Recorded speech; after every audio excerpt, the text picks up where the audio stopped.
Success is the progressive realization of a worthy ideal. I'm going to show you how great I am.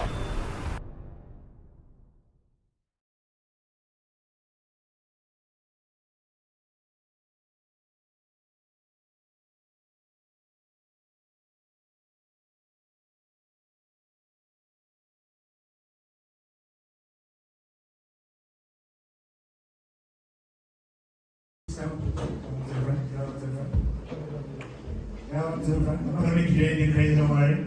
Alright, cool. So this is a young man who's taking himself seriously as a business. He started JN Media, he put this masterclass together, and he's going to great places. So please be sure to just keep your eye on him and remember the name. And for all his efforts, please give him a round of applause.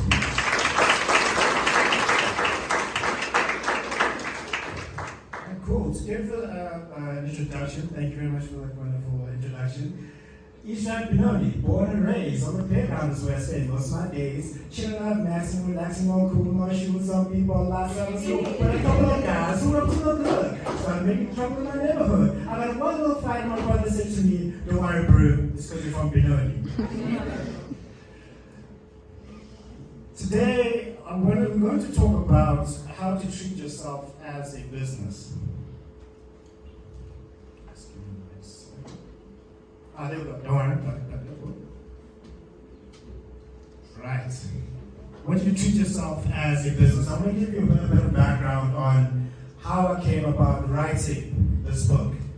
And writing a book is not an easy thing, but if you put your mind to it, you can do it. If you can say it like the good doctor said, set it in your mind to achieve something, you will do it. 7 years ago, when I started working out as a business analyst and a project management consultant, we did a project where we had to do some strategic analysis for a multinational corporation. And we had to come up with strategies for them to be able to increase their revenue and to pick certain technologies.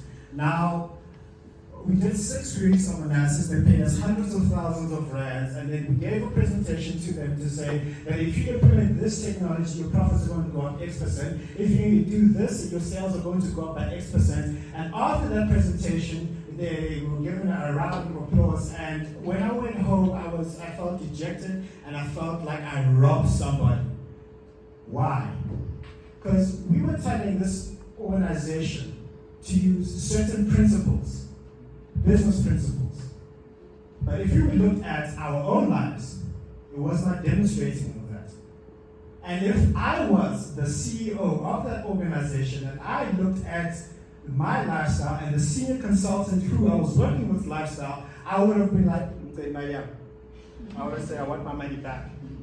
Why would I want my money back? Because I was not living the business principles that I said that they should use. And then now, let's fast forward. It's now bonus increases and promotion time. And at that time, what I'm focused is on what? It's no, money. I want increases. And then I was given a very small bonus. And then when I looked at this, I was very sad at this. I'm like, I can't turn up with this. What am I going to do with this amount of money? And then I went back to my brother and I complained and I cried and I moaned and I gave him all the reasons why I did not get the promotion I wanted, I did not get the money increase that I wanted, and I gave him what I like to call a not much list. Everybody say not much. Not much. What is a not much list? A not much list is a list of excuses that I'm not going to do not much for you. I used to complain about that it's the government's fault. I complained that it was the senior consultant's fault. I complained that if someone didn't want to lend me money, they were on my list of the not too much list. And then I took that list and then I spoke about it. My brother said, no, that's not why you're not being paid what you're supposed to be paid. There's somebody in your field, there's somebody at work who's doing far more than you are doing because they treat themselves like a business. So stop making excuses and learn to raise your value to the marketplace. And I was like, wow, now that was some very, very good advice. What I'm here to talk about is how to treat yourself like a business.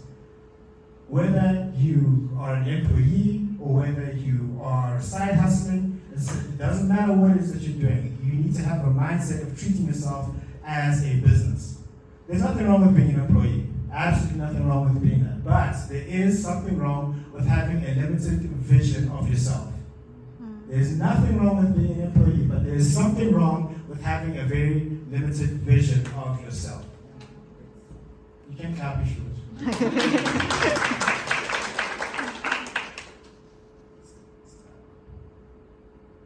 All right, I wanted to talk about the world's most important decision. Who here wants to be successful in business? Raise your hand, please. Who here wants to be uber successful in business? Raise your hands. In fact, say I. Aye. Right. Can I have some volunteers? You, sir, give me the name of a business that you admire. Discovery. Fantastic. You, sir, what's the name of a business that you admire?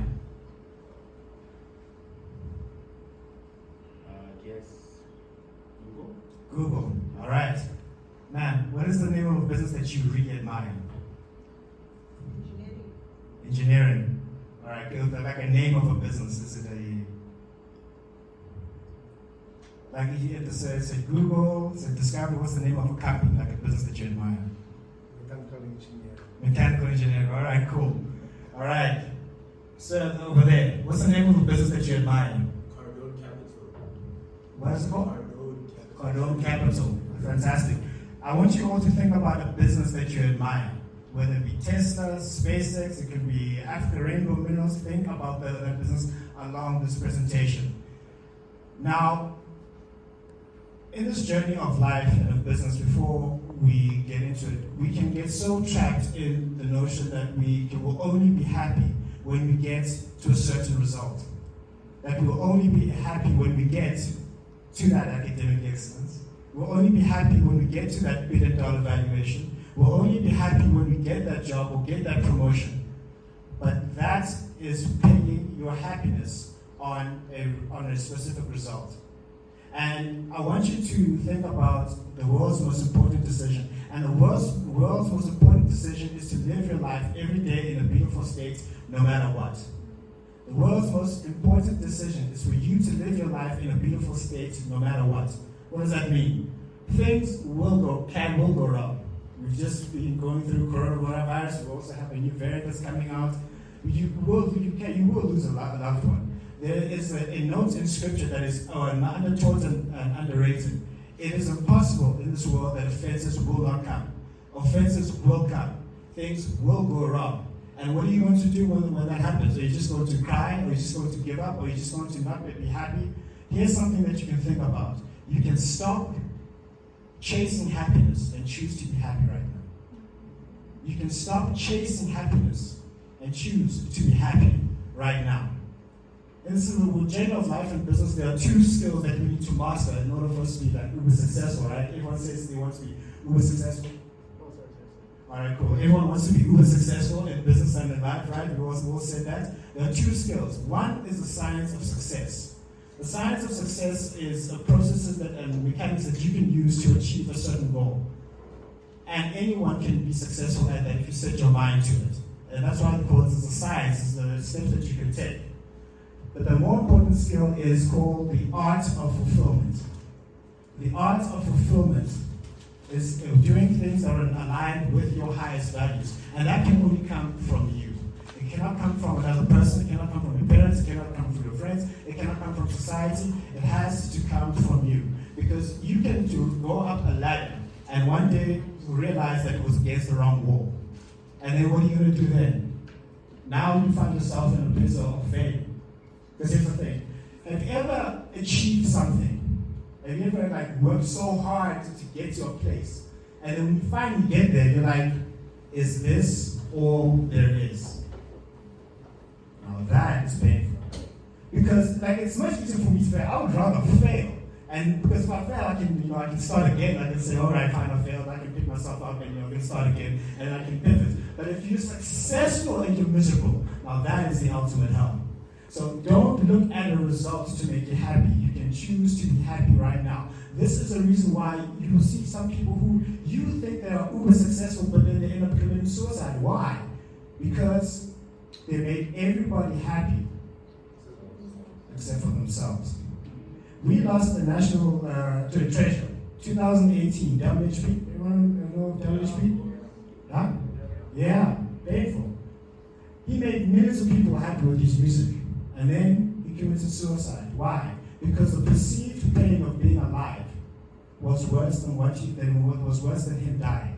And then he committed suicide. And there were many people that we can cite who did the same thing.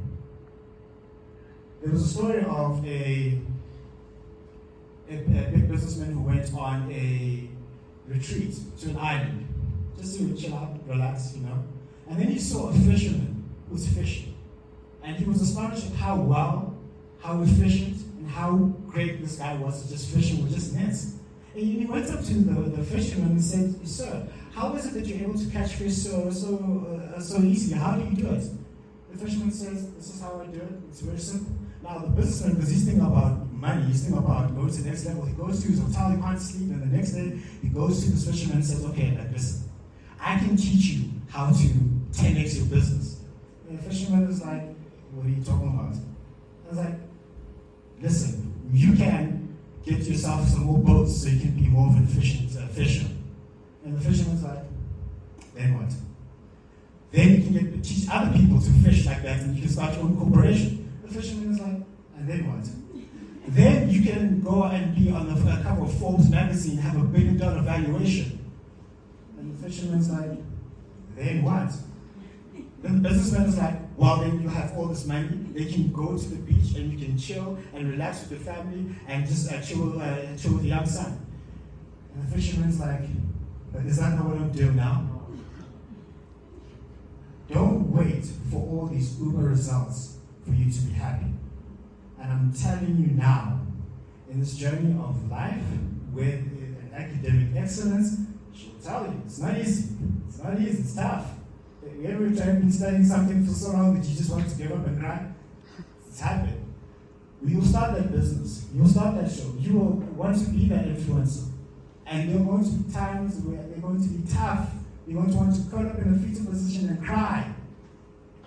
But just remember, the art of fulfillment, that you're doing it for you and because it's aligned with your highest values and not because you're chasing a certain result. Say to your neighbor, the person next to you, remember the art of fulfillment. Right, give them a round of applause.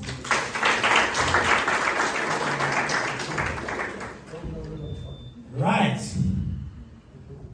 The difference in people, the difference in performance, the difference in businesses, the difference in those who get bursts and those who don't, the difference in those people who have millions of followers on Instagram and those who don't, the difference in people who win Nobel Peace Prizes, Grammys, Oscars, and the difference in people who are best-selling authors, and the difference in people who reach the highest levels of leadership in the organization is that they have a higher what than everybody else?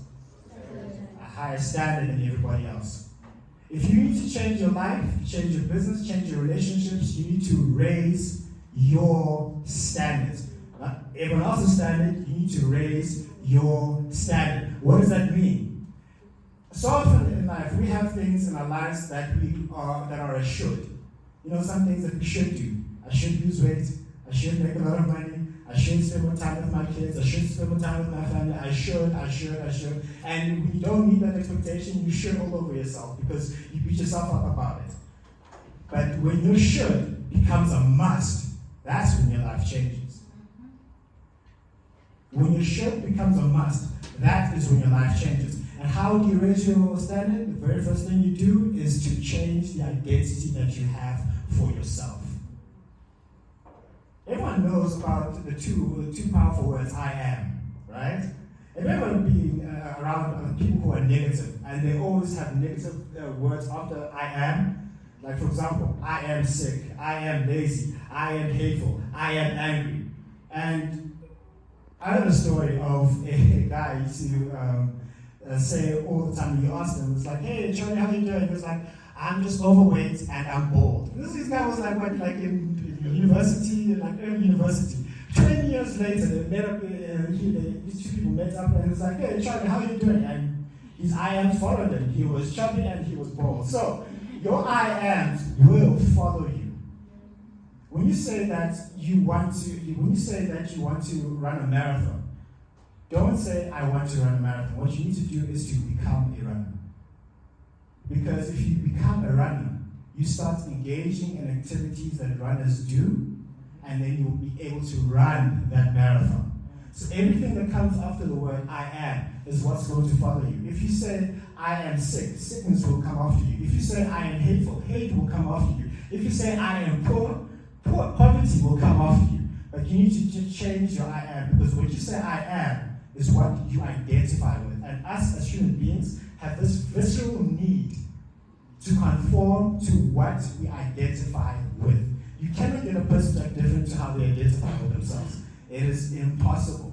If I identify as an author, I'm going to research, I'm going to write, I'm going to teach, because I have the identity of a what? An author. If you have the identity of a mother, good luck to anyone who tries you to do anything that is contrary to you being a mother. If you identify yourself as a person who achieves high academic excellence, when they say, hey, let's go to the club, you'll be like, no, this equation, I need to understand it. Goodbye. Because what? You say, I am a person who achieves academic excellence. Now, how does this apply to treating yourself as a business?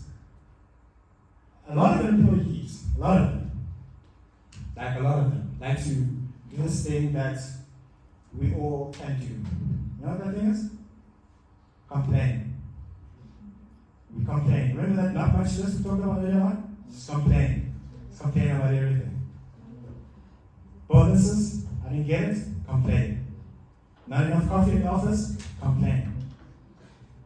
Didn't get the money that you thought you'd get? Complain. Your colleagues are gossiping about you?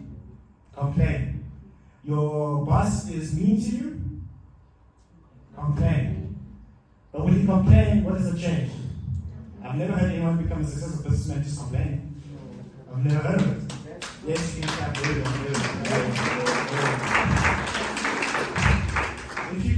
If complaining made you a billionaire, I would say go for it. If complaining changed the situation, I'd be like, do it all the time. But complaining won't change anything. Elon Musk, I've just really been very enamored by Elon Musk recently. Elon Musk is probably one of the most important business people of our times now. He's taking us to Mars. I believe he's an alien who wants to go back home, but that's just me. Like, he's revolutionizing so many different industries. Now, if Elon Musk had the complaint mentality, we would have no SpaceX, we would have no Tesla, we would have no board company, we would have no, what's that, the company that he has that is in investment in solar energy? We wouldn't have that. People complain about sustainable energy. He started a company. People complain about wanting to go to Mars. What did he do? He started a company. People were complaining about electric vehicles not being made. What did he do? He didn't cry, he didn't complain, he didn't get mad. What did he do? He started a company. Why? Because he has the mentality of, I am the business. Now, I like to coach university students and young graduates and young employees. And I say, don't identify as an employee. Because when you identify as an employee, you are giving your creativity, you're giving your power to somebody else. And you're going to do what? Just cry, complain, and get mad when you don't get what you feel that you should get. Even if you are an employee, there are a lot of people here who are employees. For example, you guys know Cristiano Ronaldo, right? He's one of the greatest football players, not the greatest, one of the greatest. Messi number 7, yes. It does start the debate. But Cristiano Ronaldo is employed by who? Manchester United. He's an employee, but he is a businessman. He's got his own brand, he's got the CR7 brand. You know, and so you may get the salary for as being an employee, but don't identify only as an employee. When people say they want to be scientists, they want to be artists, they want to be musicians, they want to be accountants, that's great. Don't say that I am an accountant. Don't say I am a rapper. Don't say I am a musician. Say I am a business that provides accounting services, rapping services, accounting services, lawyer services, IT service, project management services to the marketplace. The accounting is not my identity. It is a skill set that I have to provide value to what? The marketplace. So you say, I am the business. So let's take a rapper, for example. You know, in the music industry, there's so many of them that are just taking for rides, they're taking advantage of. They'll make millions of dollars, and then years after that, they are worth absolutely zero, nothing, nada. Why? Their identity is what got them there. They identify as just a talent. However, but if you're a rapper, you say, okay, I rap, but you say, I am the business. What you will do, you will rap. You will start your own record label. You will start getting endorsements and signing other people under you. And then you will be like Jay-Z, who was the first billionaire rapper in history, who said, I'm not a businessman, I am the business. I am a businessman. Let me handle my business down. That's the mentality that I want you to go out here with. Don't have the mindset of I am an employee, or I am just a lecturer, or I am just a doctor. Say that you are the business who provides that service to the marketplace because you adopt a higher level of responsibility. Say to your neighbor, hey neighbor, hey neighbor, hey neighbor. You need to raise your standards. Change your identity. Don't see yourself as an employee. Don't see yourself as just a talent. See yourself as a business. Give each other a round of applause.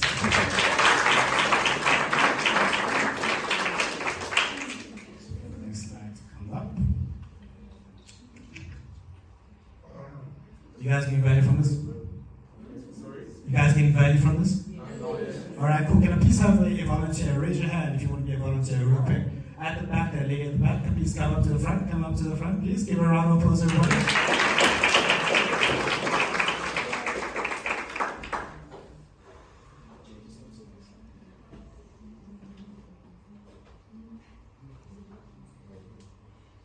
How are you?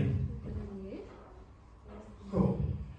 What's your name? My name is Sadie. Lesedi. Nice to meet you, Lesedi. Right, so what I've just said right now about changing your identity and raising your standards and the world's most important decision, address the crowd on how you're going to use that from this moment forward.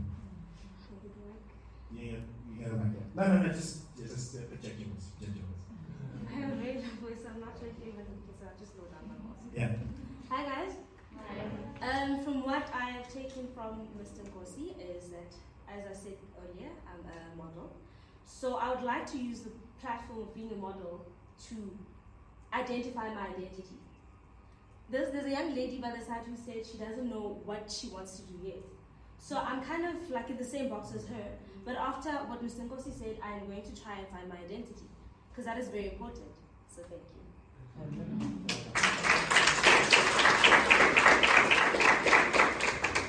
Thank you very much, Jay. Just make a note of her name. Please wait. Just make a note of her name. Just know. Listen, yeah? Okay. Yeah, cool. Right. So we talked about raising your standards, why certain people get more than other people.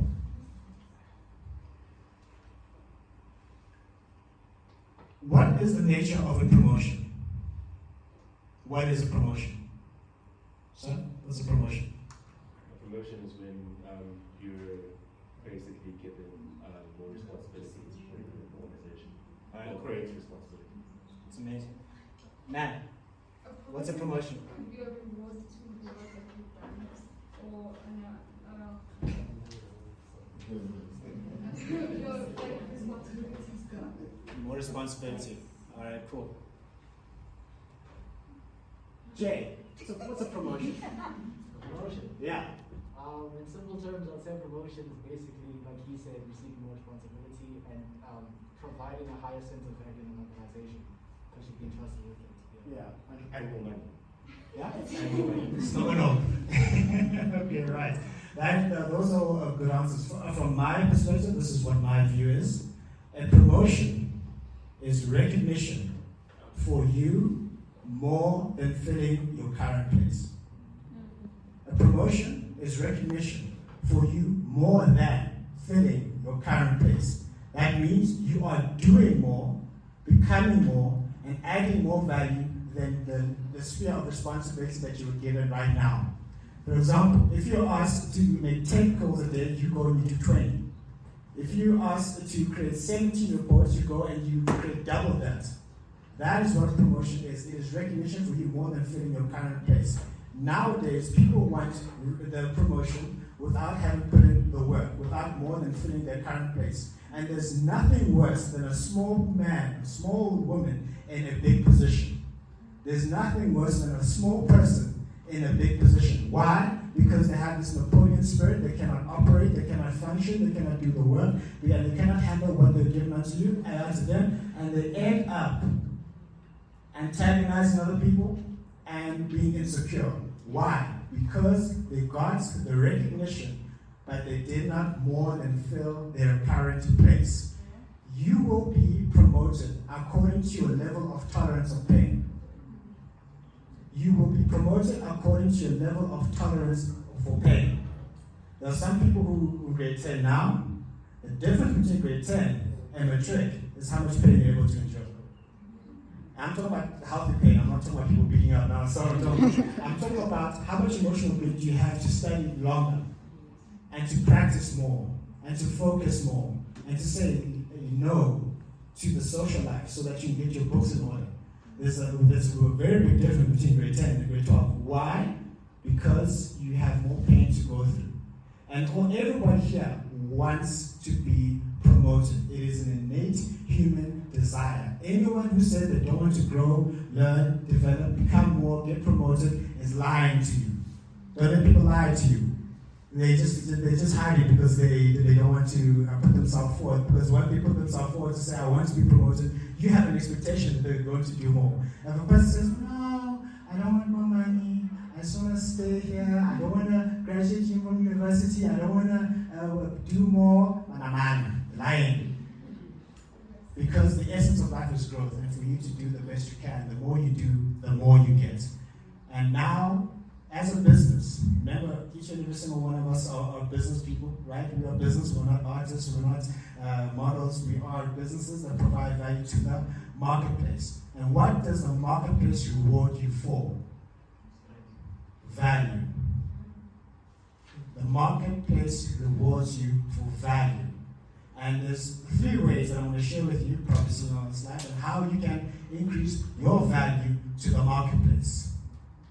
Say to your neighbor, let's increase our value to the marketplace. 3 things that you need to take into consideration.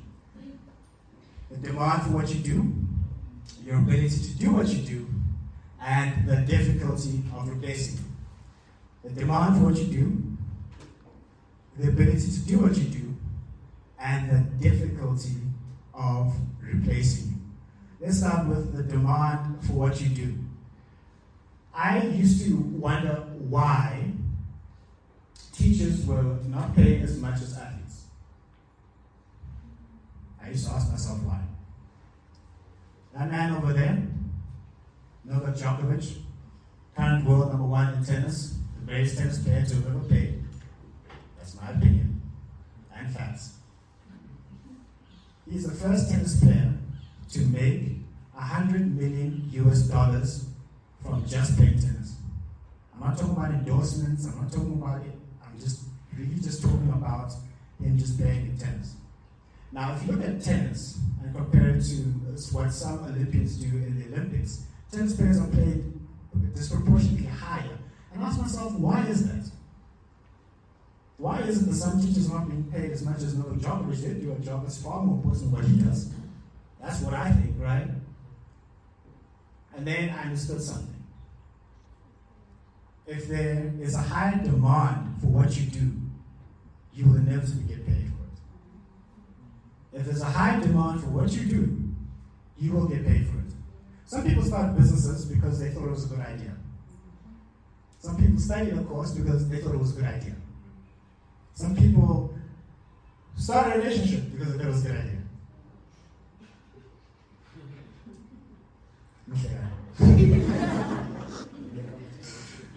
But they didn't understand this one thing, is that the market will determine what you get paid.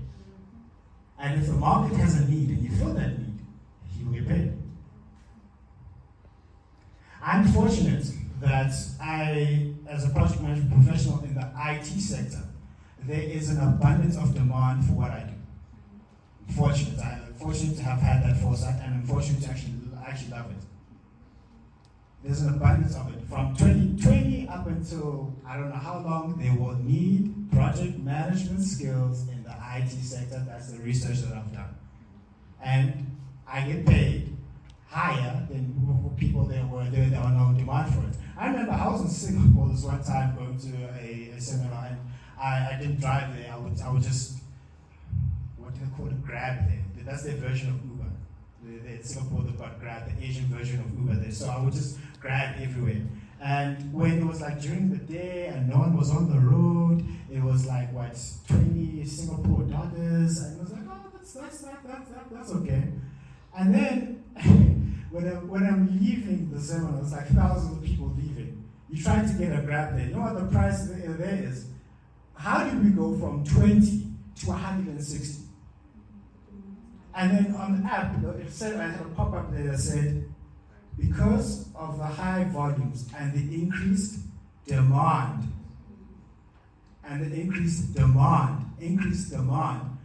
for the service, the rates are higher. It's basis of economics. Economics is predicated on supply and demand. When there's a high demand and there's a short supply, the value goes up. So here's the thing, you need to be able to, in what areas that you do, create a high demand for what you do. Because if there's a high demand for what you do, you will get paid. Your value will increase. So say to the person next to you, increase your demand. Next thing is the ability to do what you do. Like I said, Lionel Messi, who here agrees that Lionel Messi is the best footballer ever? Ever. You know what I mean? Everybody. All right, okay, good. Yeah, I like all of it. Now, Lionel Messi gets paid far more than, let's say, who's the worst player in Man United. He gets paid more than why? Why does Lionel Messi get paid the big dollars? Why does Ronaldo get paid all this money? Why? He is exceptionally good at what he does. He'll score with his left foot, his right foot, the header, free kicks, he will dribble through 10 players, and he just does things that we've never seen before, right? He is highly skilled at what he does.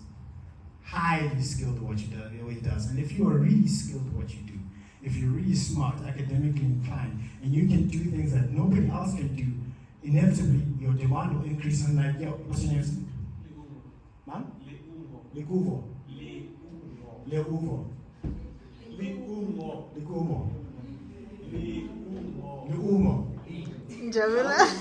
Yeah? L-E-U-N. L-E-U-N-G-O. We call you Key. For now. I'll get it right. It's off. Yeah. So, Lee, I'll get your name right. I'll get it right? If you, what is it that you want to do? I'm a Photographer, right. So if you are the exceptionally highly skilled photographer that can shoot angles that nobody else can, people are going to be like, yo, I want that he joined. I want what he's doing because he's exceptionally skilled at what he does, right? Like Lionel Messi, like he once had a buyer clause of like north of €1 billion. Why? Because he's highly skilled and he's highly needed. So another thing is like you need to be really skilled in your profession and your expertise. Really skilled.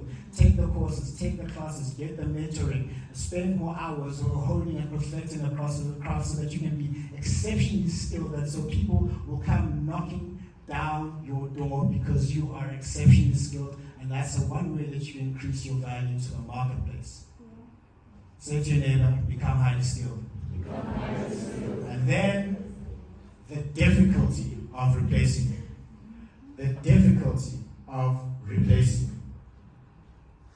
Michael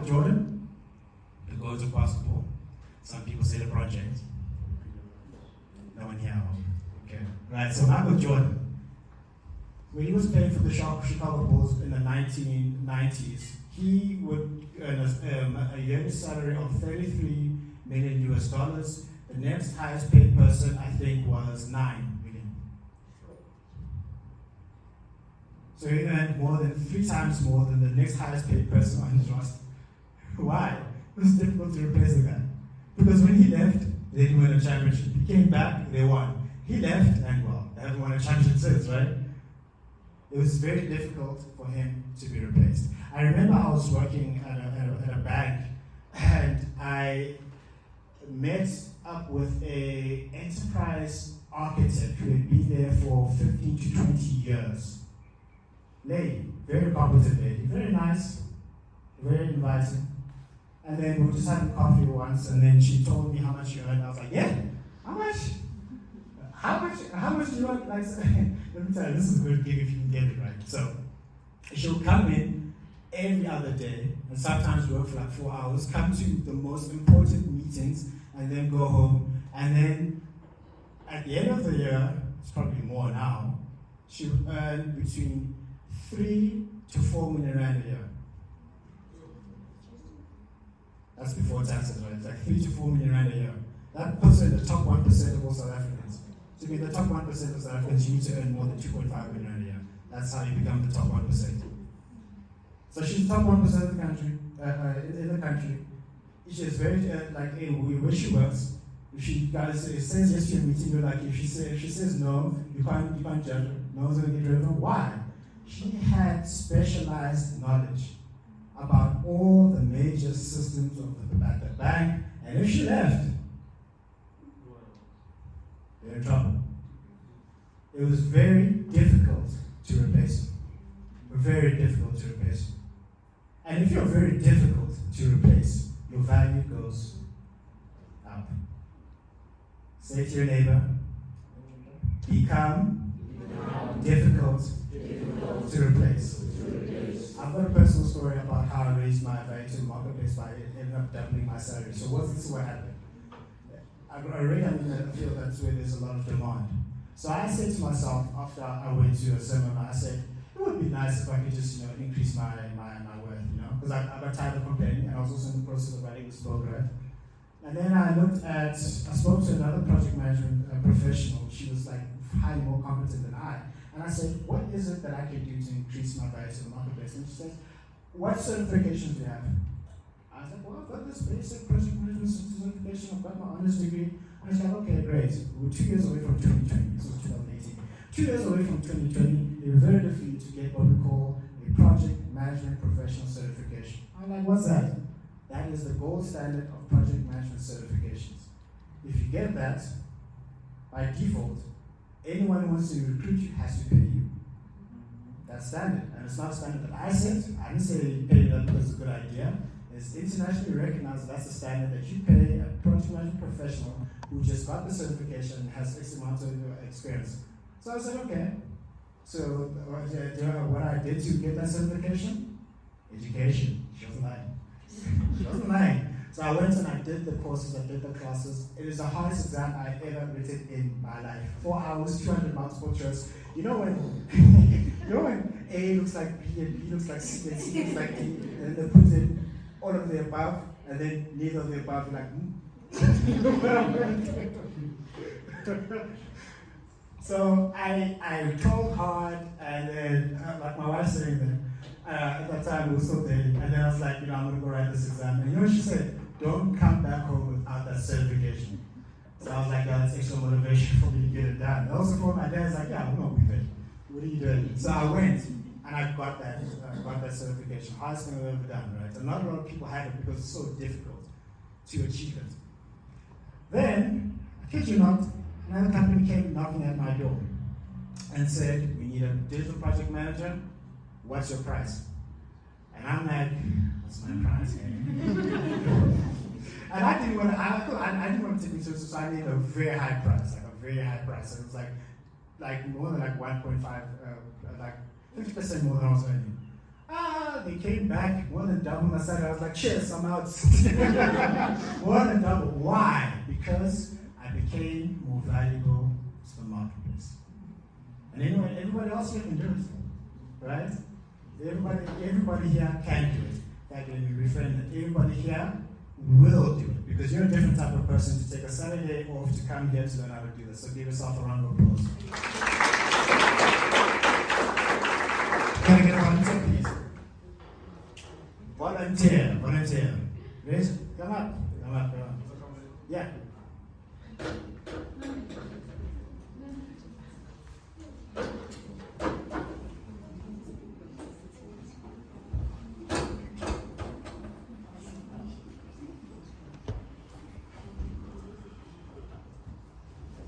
You guys getting ready for this? You guys getting ready? Yes, no? Okay, fantastic. All right, cool. So then, how is it that you are going to raise your value to the marketplace? What I can say is by being unique, I guess, and specializing in things that not many people do, just like photography, taking unique shots. And I'm also studying electromechanical engineering, so I guess, marks must go higher. Yeah.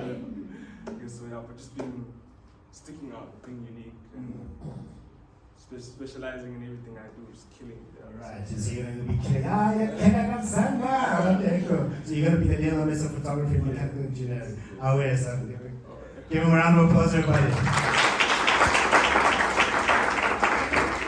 So I want to give everybody here very good quick wins that you can really get started with differentiating yourself and treating yourself as a business. And these things are inexpensive to do. It may seem daunting to do at the beginning, but it's really inexpensive to do. All right. If you're ready, say I'm ready. I'm ready. First thing is register domain name. Register domain name. If you want to be taken more seriously, forget about Hotmail, forget about Yahoo, forget about Gmail. They're nice to have. But if you want to separate yourself, get a domain name. yourname.com. yourname.co.za. yourname.net. So that when you start communicating with people via email, in the business world, the primary mode of communication is email. When you're sending applications out, who's a entrepreneur? Where's a entrepreneur? So you're applying for those tenders. Yeah? Have your own domain name. Don't come from Gmail. Why is it that I'm saying so? You'll be taken more seriously. If someone is booking you for a speaking gig or a DJ gig, or they asking you to come and be a photographer for them, or they're asking you to apply for something, and they see your name at gmail.com, they won't necessarily take you seriously. I got advice from this businessman, and he said, "What's your email address?" And I said, Njabulo at gmail.com. He said, "Register your domain name." I said, "Why must I do that?" He said, "You basically want me to help you and coach you and mentor you, right? Right? I take myself seriously." Guy was dressed in a dapper suit, and he was driving like a beautiful Merc, and it was in high demand. But I was fortunate enough to go and speak to him. Like, "Yo, can I get some advice from you?" And he said, "What's your email address?" And I said, "Njabulo@gmail.com." He said, "I'm not going to take you seriously. What you're saying to me, if you've got a Gmail email address, right? It tells me that you do not have 100 rand. Well, let's say 150 rand a year. 150 rand a year. That's like 200 years. 150 rand a year to register a domain name and have an email address. That doesn't mean you have to have a fancy website. You register the domain name. That means you take yourself seriously. And those people who are going to be applying for jobs or even applying for university, if you're applying for university and it's your name.com, then I'm like, "Oh, yo, this person taking themselves seriously." But it's not that hard. It's not hard at all. So you can go to Google and say, "My own domain name." There's some services there. You can go to Africa, so you can just get yourself a domain name and start using that as your primary email address. People take you more seriously. I remember I was at a Toastmasters meeting, and then I put down my email address, like, "Yo, this guy's a baller. He's got his own unique email address, son." It's Njabulo at njnkosi.com. And it's like, "Oh, this guy's a baller." Like, no, it's 120 to do so. But I got a good advice that allows you to separate yourself. So get yourself a domain name. Next is get some professional photographers taken. You've got a photographer right here. We'll take your professional photos. Get professional photos taken. The good doctor was saying your social media will set you apart. You say you want to change your world, but it's your social media saying that you want to do so. And if you have a crusty profile picture, I don't want to use the word, but if you use a low-power profile picture, they're like, can I trust this person? Is this person a scam artist? And they take themselves seriously. However, if you have a nice, professionally shot profile picture on all your socials, the impression will be like you take yourself seriously. So get some professional photos taken. Take 200 to 300 rand. Dress in however it is that you want to dress. It will be suit, tie, dress, make it look nice and clean. Get some professional photos taken. Use it on your LinkedIn, on your Facebook, on your Instagram, on your own website if you have. Get professional photos taken. Telling you, low cost, it will set you apart from everybody else. Have your own logo made. Have your own logo made. It's inexpensive. Go online, fiverr.com, ask them to make your logo. You've got your own logo made. And then put it on your socials. Put it on your email signature.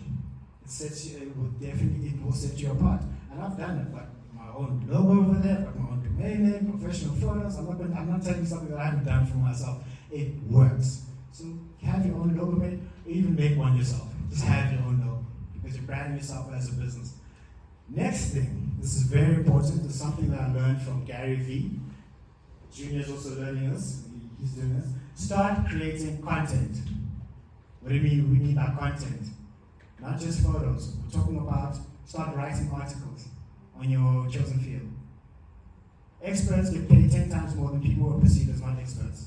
That's advice that I was given, and it's advice that I'm taking, and it's advice that is working for me currently. Start creating content. Write those articles. Publish articles on LinkedIn. Put out those quotes on Instagram. Start your own podcast. Start putting your videos out there. Start creating what Gary Vee calls unlimited pieces of content. Why? It increases your visibility. It mustn't just be any content. It must be value-adding content. The content must add value in your sphere. Someone here said they want to be a chemist. Who said they want to be a chemist? Right. You can start writing articles about chemistry.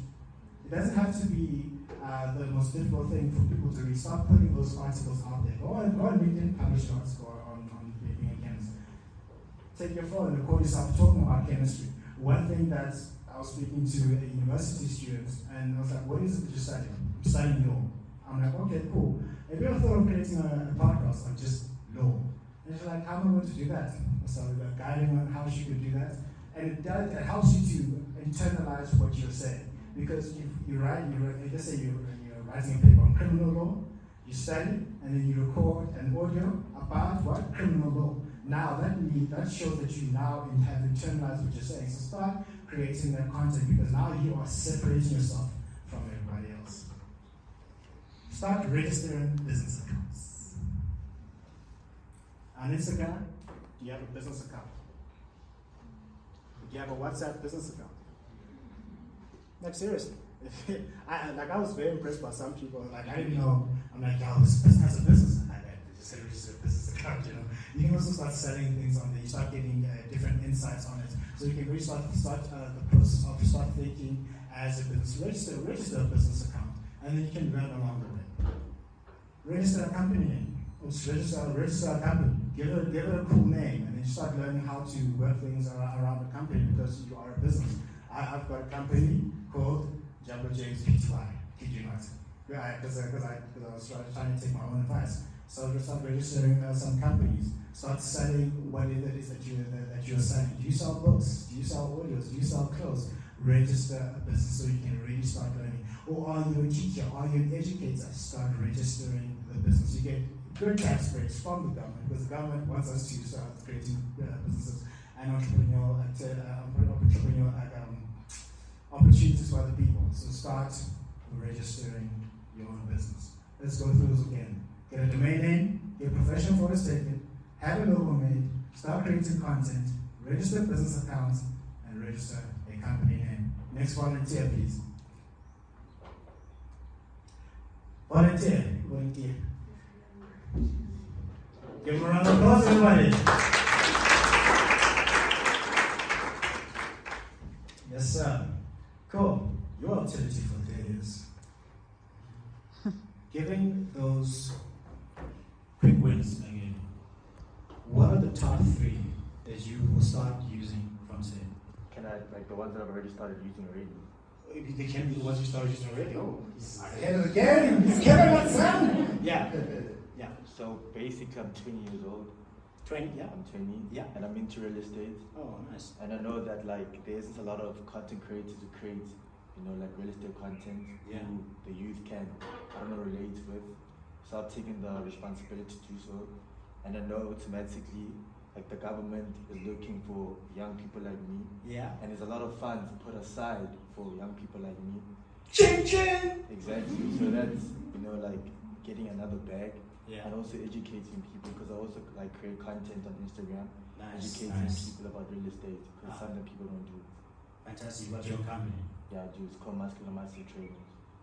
Nice. Nice. You got your own logo. You got your own business account. Everything. Give him a round of applause.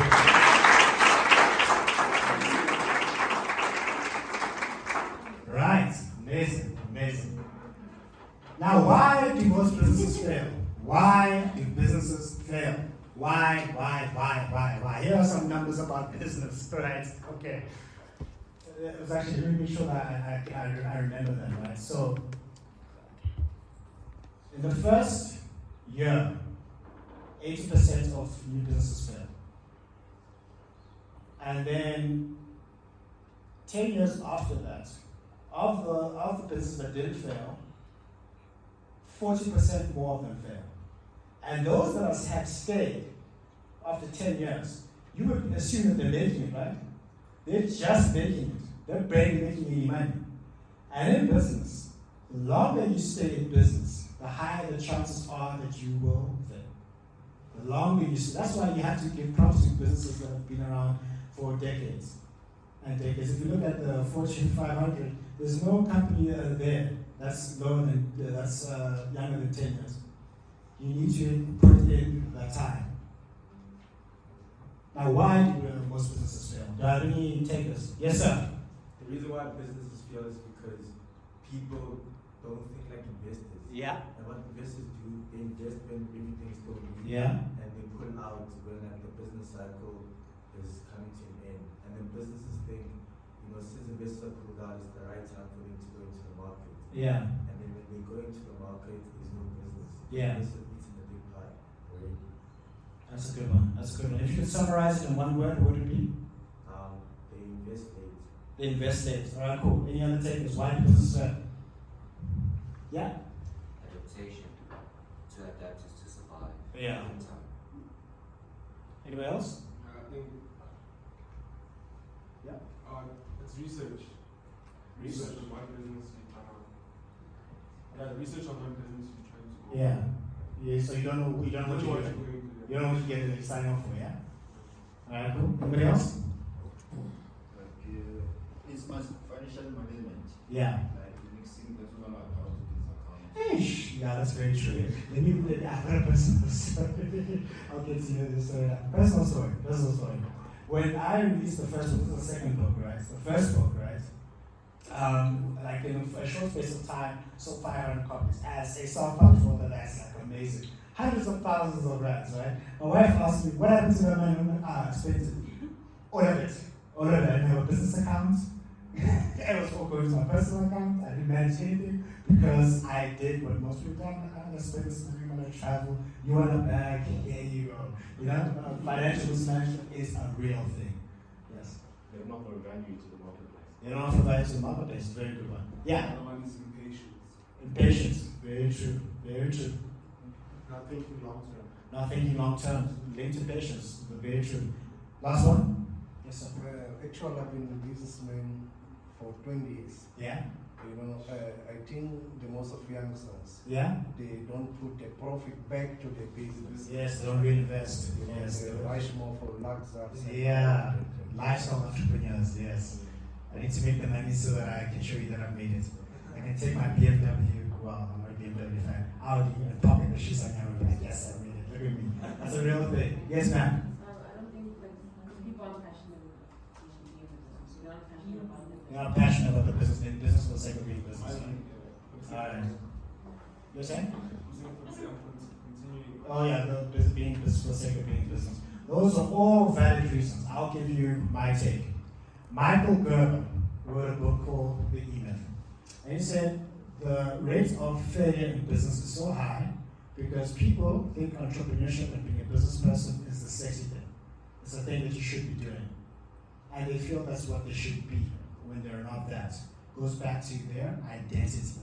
They don't identify as business. They haven't changed their identity to identify as business people.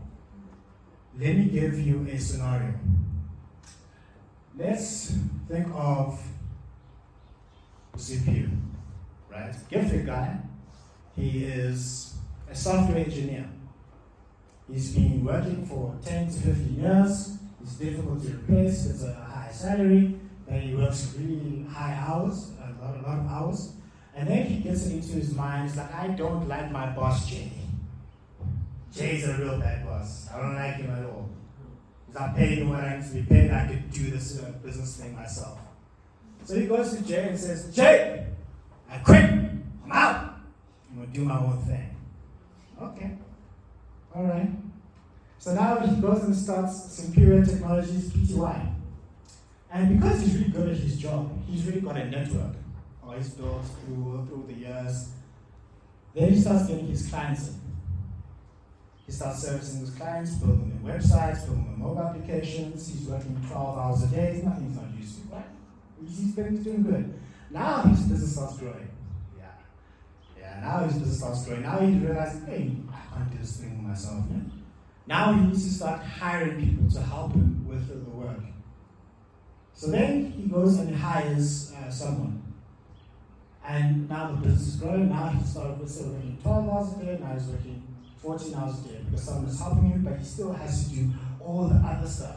He can't just code. You need to build. You need to do sales. You need to do marketing. You need to do a bit of HR. He's every part of the value chain, so he gets someone to help him. That person quits because they got a better job offer.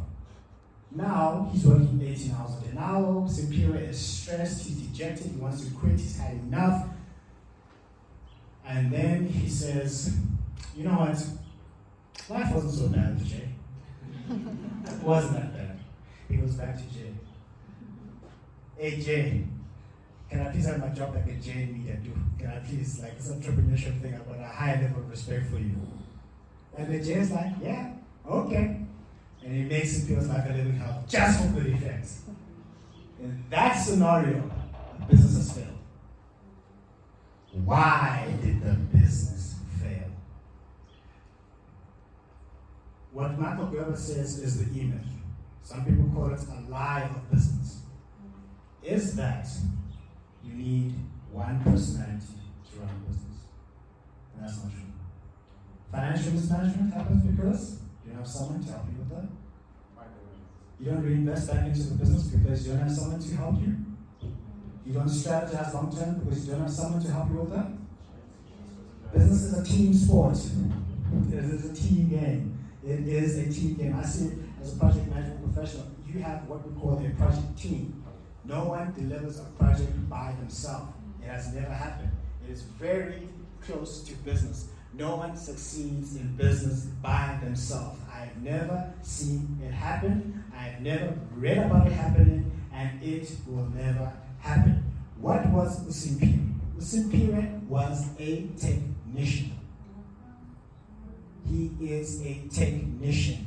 He is someone who's good at executing the work. He's a person who's good at executing the code. In photography, he's the person who's good at taking the pictures. As a chemist, he's the person that's good at doing chemistry work. As a lawyer, he's the person that's good at giving legal advice.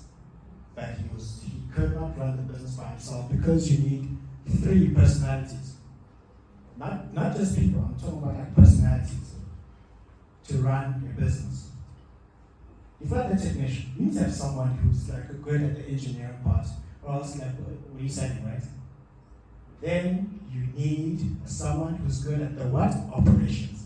At running the business, at doing the finance, the HR, the marketing, putting people together. And there are some people who are just gifted with administration. They are just the boss at administration. They are businesses who sell administration skills to you. They will sort out your business and your personal life in a heartbeat because they are good at administration. Saying something? Oh, okay. You get it. They're good at administration, right? Then you need to have what we call the entrepreneur. The person who gives you the vision. The person who can see further and who can set the vision. You need those people around you. So in this life of business, you need that team. You absolutely need that team. I'm going to stop there. I want everyone to get a sense of it.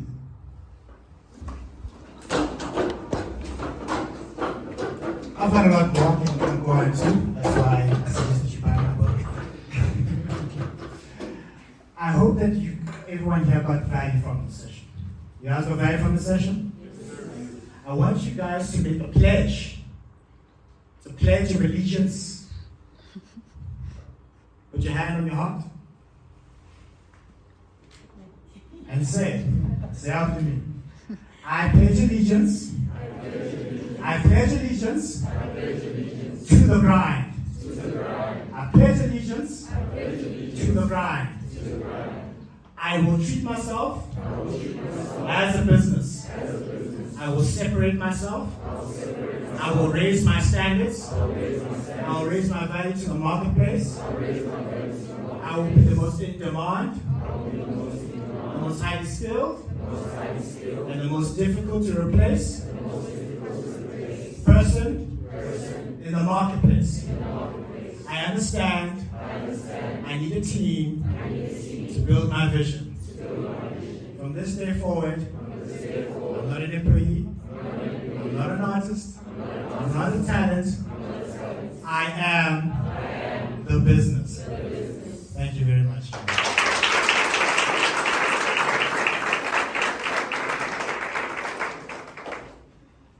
Success is the progressive realization of a worthy ideal. I'm gonna show you how great I am.